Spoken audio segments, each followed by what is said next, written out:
ఆకలితో చచ్చిపోయినా అడుక్కోని మాత్రం అడుక్కోను. మరి డబ్బులు రావాలంటే ఎలా?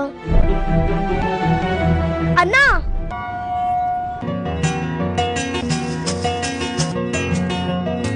పువ్వు ఎంతరా? 10 రూపాయలు. థ్యాంక్ యూ రా. అయ్యా చిన్నపిల్లడైనా అడుక్కోకుండా ఎంత కష్టపడుతున్నాడు చూడరా రేయ్. ఏమైనా పని చేసుకోవచ్చు కదా. అక్క, అన్నం ఎంత? 30 రూపాయలు. పప్పు 20 రూపాయలు.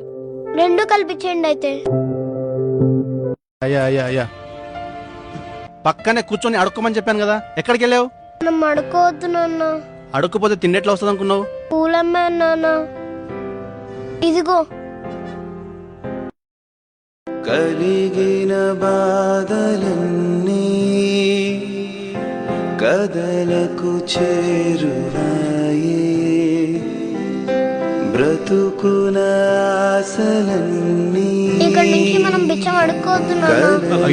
పూలు అమ్ముకుందాం. ఉన్నట్టు బాయ్ నాన్న. బాయ్ నాన్న, జాగ్రత్త.